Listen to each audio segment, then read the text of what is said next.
जयसवाल द्वितीय द्विशतक, सरफराज द्वितीय अर्धशतक।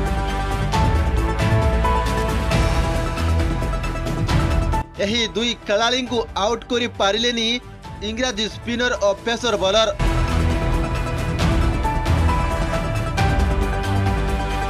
दर्शक बंधु, इंग्लैंड विपक्ष में एक अद्भुत पूर्व टेस्ट विजय पर सचिन तेंदुलकर भारतर युवा बैटिंग जोड़ी यशस्वी जयसवाल एवं सरफराज खान को विशेष प्रशंसा करिसेंती। बैटिंग किंवदंती सचिन तेंदुलकर यशस्वी जयसवाल एवं डेबियांट सरफराज खान को चमत्कार प्रदर्शन में आश्चर्य हो जाते, जे कि राजकोटर निरंजन साहा स्टाडियम रे दिनकिया प्राय दुई अधिवेशन इंग्लैंड स्पिनर को असुविधा पकाइतिले।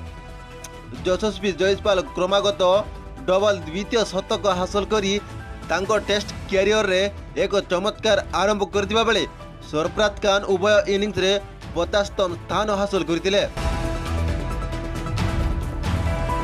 434 रन रे भारतर रेकर्ड विजय पूर्व सोशल मीडिया रे मुहूर्त को नहीं 5 मैच टेस्ट सीरीज रे इंग्लैंड विपक्ष में 2-1 अग्रणी हासिल करिबारे तेंदुलकर यशस्वी जयसवाल एवं सरफराज खान को प्रशंसा करथिले, जे रविवार दिन 172 रन स्टार्ट करथिले।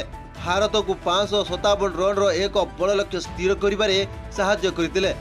भारतर पूर्वतन क्रिकेटर किंतु लाइव टीवी रे निजे देखि पारि नथिले, एथिपई से दुख प्रकाश करिसंती। एही दुई युवकों प्रदर्शन सुनी बहुत खुशी होइचंती सचिन तेंदुलकर। सचिन तेंदुलकर ट्वीट करी कहिसंती 200 2 थर 50 यशस्वी एवं सरफराज को एही जोड़ी इंग्लैंड पई द्विगुणित होइची।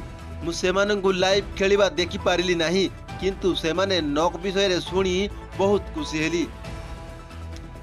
जयसवाल रविवार दिन टेस्ट इतिहास रे तृतीय सर्वकनिष्ठ क्रिकेटर होइतिले, जे कि शारटन ब्रैडमैन एवं विनोद कांबली पर तांको नाम रे 2 गुण शतक हासिल करथिले।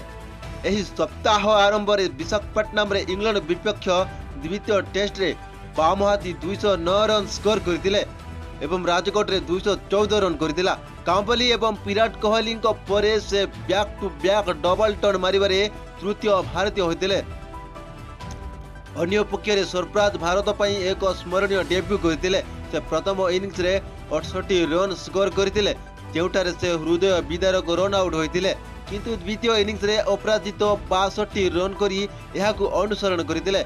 दुई युव बैट्समैन को चमत्कार प्रदर्शन पर किछि समय पर भारतर प्रथम इनिंग्स रे एक टर्न नॉक करी बैट्समैन को सह अभिनय करिबा ऑलराउंडर रविंद्र जडेजा भारतर मार्गदर्शन पई चतुर्थ अधिवेशन रे 5टी विकेट नेतिले।